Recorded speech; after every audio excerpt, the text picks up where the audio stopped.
From the very first moment I set foot in Michael's parents' country villa, I felt that summer would bring something different. I didn't know what yet, but inside me, there was a subtle unease, a strange sense of anticipation. My marriage to Michael, after 5 years, had become routine. That overwhelming passion from the early days was gone, leaving only repetitive habits that kept us together without excitement. The villa was located near Charleston, an elegant town overlooking the ocean. The enormous wrought iron gate opened onto a long tree-lined driveway leading to the estate, a colonial-style mansion with white columns and arched windows. The scent of magnolia flowers filled the air, making every sunset even more magical. The wooden floor creaked slightly under my footsteps, evoking a nostalgia I couldn't explain. When Michael suggested spending the summer at his family's villa, I accepted enthusiastically. I hoped that a change of scenery could rekindle the spark between us, but I never imagined that it would be someone else who would shake my world. Before continuing with the story, if you enjoy these captivating tales, subscribe to the channel and leave a like. New exciting stories await you every day. The villa was enchanting, surrounded by greenery, with an endless garden and a pool that promised freshness and relaxation during the hot July days. Michael worked remotely, locked in his office for hours, while I enjoyed the tranquility of the place, reading and swimming. Every morning, I woke up to the sound of cicadas and the aroma of coffee drifting from the kitchen. The housekeeper, Mrs. Thompson, took care of breakfast and household chores, giving me all the time I needed to relax and take in every detail of that timeless house. The walls were adorned with family portraits, old black and white photographs that told the story of Michael's parents and his childhood spent there. It was during one of those days that I began to notice Anthony, Michael's father, in a different way.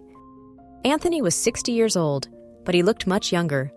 Tall, athletic, with salt and pepper hair and deep green eyes, he had an irresistible charm.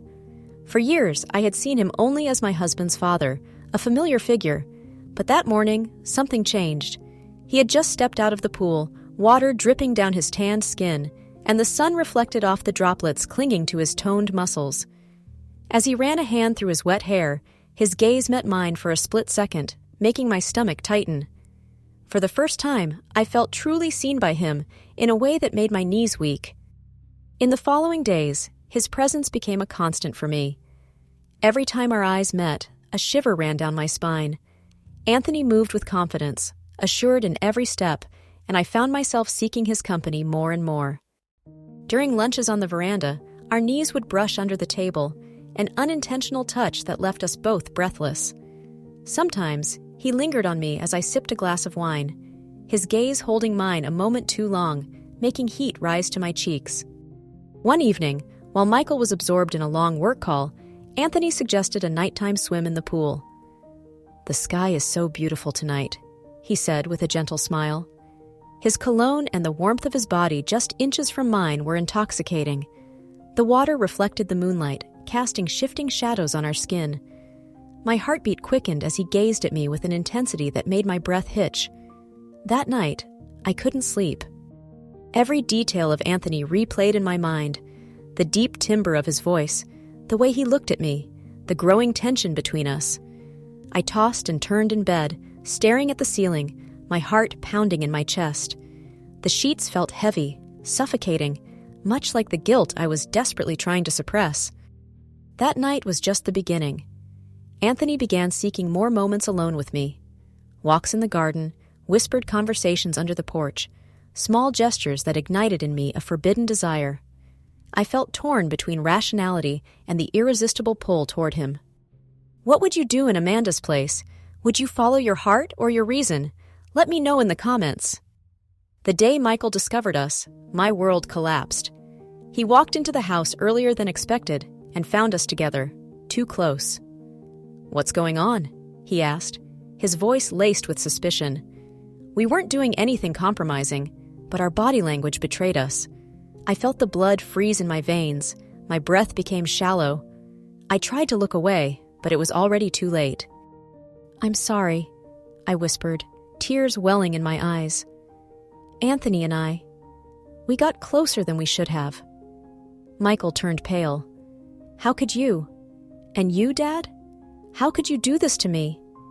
His voice was filled with pain. He walked away without looking back, leaving us alone with the weight of our guilt. In the end, I paid the price for my mistake.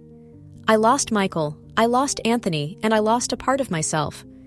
The forbidden desire had burned everything around me, leaving me alone with the consequences of my choices. I spent months in a small rented house in New Orleans, far from everything. Every night, I was haunted by the memory of Michael and Anthony's gazes, the choices I had made, the words left unsaid. The sound of rain tapping against the window kept me company during my sleepless nights, and every now and then I found myself hovering over my phone, tempted to call one of them. But I never did, knowing deep down that nothing would ever be the same again. And you, do you think there is a way to find forgiveness after betrayal?